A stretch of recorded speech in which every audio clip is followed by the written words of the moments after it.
So hello guys, welcome back to India's best YouTube channel for IIT JEE Chemistry Advanced, and this series comprises of some of the best problems taken from the past papers of NSEC and JEE Mains. And the most important part of these videos is the in-depth conceptual explanation for each and every problem. And for that reason, you guys must watch the videos till end. And if you feel comfortable with these comparatively simple problems, you must go out of your comfort zone and try out our Real JEE Advanced question series, where you get tough but relevant problems of JEE Advanced Plus level. And I am 100% sure that if you follow this series followed by Real JEE Advanced question series, you will get a boost in your IIT JEE score, and this channel will ultimately increase competition among all IIT JEE aspirant across India. So hello guys, here I am with part 60 of the series and taken a question from electrochemistry JEE Main paper 2021.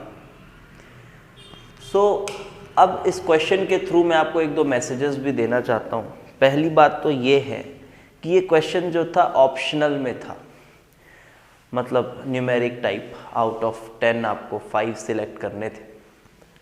तो आपको ऐसे questions देखते साथ ही ना थोड़ा सा idea हो जाना चाहिए कि ये क्वेश्चन थोड़ा सा लेंदी तो है ना, थोड़ा सा ये क्वेश्चन लेंदी है।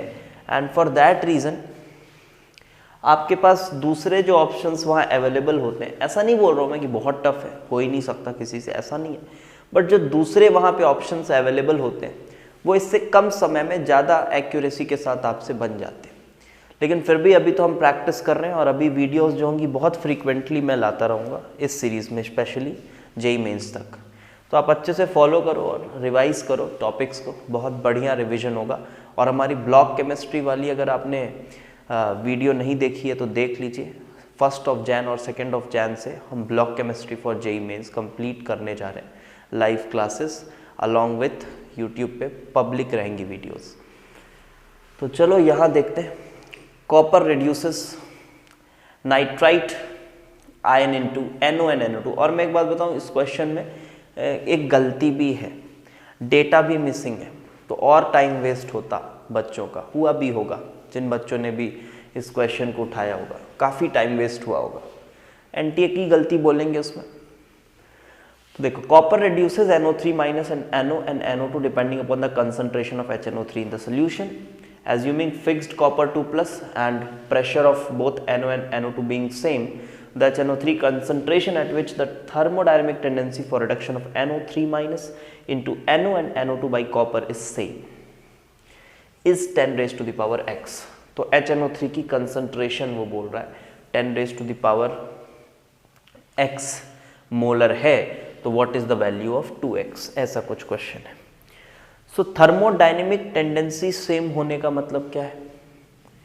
इसका मतलब है अगर मैं एक सेल रिएक्शन लिखूं जिसमें कॉपर +2 रिड्यूस कर रहा है नाइट्रेट को इनटू NO, ठीक है, पूरा आप एक रेडॉक्स रिएक्शन आपने लिखा। इसी तरह से एक और रेडॉक्स रिएक्शन आपने लिखा जहां कॉपर +2 रिड्यूस कर रहा है NO3 माइनस को NO में। तो 2 रेडॉक्स रिएक्शंस आपने लिखा। अब सिंस वो रेडॉक्स रिएक्शन है उसका EMF डिफाइन होगा, आप E सेल बता सकते हो उसकी, ठीक है, E डिग्री वैल्यू दी हुई है, आप सिंपल नर्स्ट इक्वेशन लगा के E सेल बता सकते हो, E सेल बता सकते हो। थर्मोडायनेमिक टेंडेंसी सेम होने का मतलब यही है बिकॉज थर्मोडायनेमिकली कहीं ना कहीं E सेल रिलेटेड होता है डेल्टा G से। तो बात वही की गई कि दोनों के E सेल अगर बराबर हो जाए तब हम बोलेंगे थर्मोडायनेमिक रिडक्शन जो है दोनों का वो सेम हो जाएगा, ठीक है। Thermodynamic tendency for reduction I mean to say. तो एक्चुअली क्वेश्चन में करना क्या है, हमको दोनों के EMFs को इक्वेट कर देना है। E डिग्री वैल्यूज आपके पास क्वेश्चन में प्रोवाइडेड है।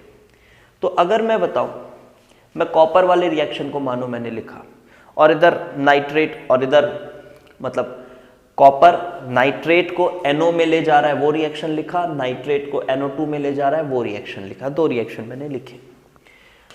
तो कुछ ऐसा मैं कह सकता हूं क्या कि कॉपर में तो हो रहा है रिडक्शन, कॉपर +2 में, सॉरी कॉपर रिड्यूसेस, तो कॉपर में हो रहा है oxidation, so E of this plus E of, अब रिडक्शन किसका हो रहा है, E of nitrate to NO, this will be equal to E of copper copper plus 2, E of, देखो मैं तोड़ के लिख रहा हूं, दोनों हाफ्स को मैंने तोड़ दिया।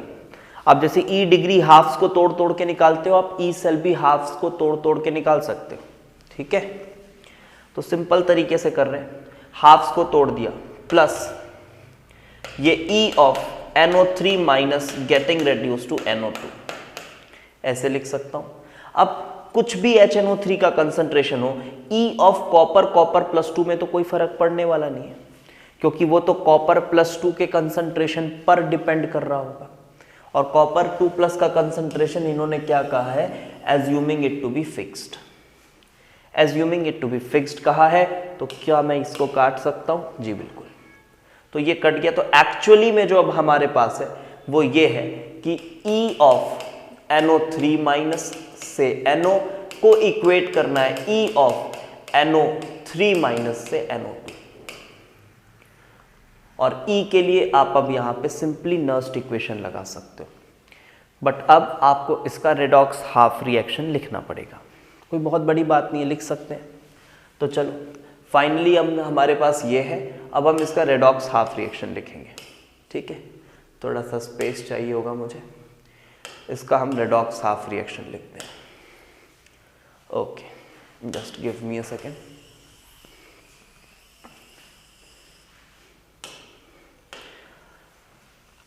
तो NO3 माइनस से NO, पूरा बैलेंस्ड इक्वेशन आपको लिखना होगा, NO3 minus NO, just balance it, 2H2O, 4H plus plus 3 charge plus 3 electrons, like this आप बैलेंस करिए। देन फिर नाइट्रेट है, nitrate getting converted to NO2, ठीक है, plus H2O plus 2H plus 1 electron, I guess this is balanced now. अब आप इस half में नर्स्ट इक्वेशन लगाइए। तो नर्स्ट इक्वेशन लगाएंगे तो आपको चाहिए ई डिग्री गिवन है क्वेश्चन में गिवन था, प्रिंटेड नहीं था, 0.96 माइनस 0.059 या 0.06 ही ले रहा हूं मैं उसको, अपॉन कितने इलेक्ट्रॉन्स इन्वॉल्व है, 3 इलेक्ट्रॉन, इनटू लॉग ऑफ ये। तो इसका चाहिए होगा मुझे प्रेशर, तो प्रेशर ऑफ NO अपॉन अब मुझे चाहिए होगा कंसंट्रेशन।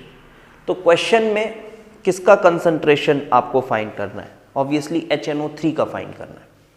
तो आपको HNO3 के कंसंट्रेशन को मानना पड़ेगा, लेट इट बी X, ठीक है। और वो बोल रहा है कि किस कंसंट्रेशन में दोनों की थर्मोडायनेमिक टेंडेंसी सेम हो जाएगी। तो एज्यूम दैट HNO3 की कंसंट्रेशन X है, तो H प्लस की भी X होगी और NO3 माइनस की भी X होगी, because we are assuming it to be a strong electrolyte dissociating completely. तो ठीक है सर, तो जब इधर बात करेंगे तो ये भी x, ये x का पावर 4, तो ये अल्टीमेटली x का पावर 5 होगा, और इज इक्वल्स टू, अब इधर आएंगे तो इस हाफ के लिए तो इसका ई डिग्री कितना दिया हुआ है, 0.79 minus 0.06 by 1 into log of product upon reactant. तो आप इधर प्रोडक्ट देख रहे हो, तो pressure of NO2 upon NO3 minus और H, दोनों को X माना हुआ है तो X3। अब दिक्कत यही लाए करता है, अब क्वेश्चन के हिसाब से तो उन्होंने बताया है pressure of NO is equals to pressure of NO2, तो मेरा नहीं ख्याल इससे ये कुछ कैंसल होने वाला है या फिर ये कैलकुलेट करना पॉसिबल भी है। तो ये गलती है क्वेश्चन में, और इसका ओरिजिनल क्वेश्चन मैं आपको बता रहा हूँ, ये क्वेश्चन कहाँ से उठाया गया है, ये मैंने भी अपनी रियल एडवांस सीरीज के किसी एक पार्ट में उठाया था इस क्वेश्चन को। क्वेश्चन बुरा नहीं है, और ये क्वेश्चन नरेंद्र अवस्थी से उठाया गया है। आप अगर इलेक्ट्रोकेमिस्ट्री देखोगे उसके लेवल 2 का शायद 13वां या 14वां क्वेश्चन है, उससे उठाया गया है। वहाँ पे जो बुक में क्वेश्चन है उसमें प्रेशर ऑफ NO और NO2 दोनों को दिया हुआ है, इट इज 10⁻³ करके, तब वहाँ पॉसिबल है कैलकुलेशन। लेकिन यहाँ आप इसके आगे स्टक हो जाओगे। ये कटने वाला नहीं है और वो कटने वाला नहीं है, और साथ ही साथ फिर ये x भी आपको निकालना है, तो पॉसिबल नहीं है। बट अगर मैं उस बुक से उठा के जाऊं, क्योंकि एग्जैक्टली सेम क्वेश्चन छापा हुआ है इसने, बस वो प्रेशर को इक्वल लिख दिया हुआ है और NO2 और NO का प्रेशर दिया नहीं हुआ है। ऑफिशियल क्वेश्चन पेपर में भी आप चेक करना क्या है, ठीक है, तो आपको पता चलेगा। तो मैं अगर इसको मान लूं 10 raised to the power minus 3 as per the original question जो कि बुक में मुझे दिखा है, तब हमको पॉसिबल है x को कैलकुलेट करना। और ठीक है, कैलकुलेशन भी आप देख रहे हो, अच्छी खासी कैलकुलेशन लग रही है इस क्वेश्चन में। तो यहाँ जो x निकल कर आ रहा है, लेट मी टेल यू, ये जो x निकल कर आ रहा है ये है 10 raised to the power plus 0.66, 10 raised to the power plus 0.66, ये निकल के आ रहा है कंसंट्रेशन, ठीक है। तो ये कंसंट्रेशन है जो निकल के आ रहा है। क्वेश्चन में शायद x किसी और चीज़ को बोला है, उसको इग्नोर करना। तो यहाँ मेरा कंसंट्रेशन ये निकल के आ रहा है। तो आई होप आपको कॉन्सेप्ट समझ में आया होगा और एनटीए की एक छोटी सी मिस्टेक भी आपको समझ आई होगी, ठीक है। और ऐसे क्वेश्चंस मैं फिर एडवाइस करूंगा कि आप अभी तो रिवीजन करते समय तो बिल्कुल आपको सॉल्व करना है, आंसर तक जाना है, बट एग्जाम के समय आपको अच्छे क्वेश्चंस पिक करने बहुत ज़रूरी है। नहीं तो आप ये देखो कितना बड़ा ट्रैप था, फंस जाते तो फिर हो जाता, फिर आपका 15-20 मिनट तो कम से कम लॉस हो ही जाएगा इसमें। आप देखोगे यार यहाँ तक पहुँचे हैं, यार ये कट ही नहीं रहा है, कैसे करें, कुछ गलती कर दी क्या, फिर चेक करोगे, ठीक है। बड़ा क्वेश्चन देख के आप छोड़ सकते हो पेपर के बीच में। और वीडियोस को अच्छे से फॉलो करो, चैनल को सब्सक्राइब करो, ज़्यादा से ज़्यादा शेयर करो। Thanks for watching.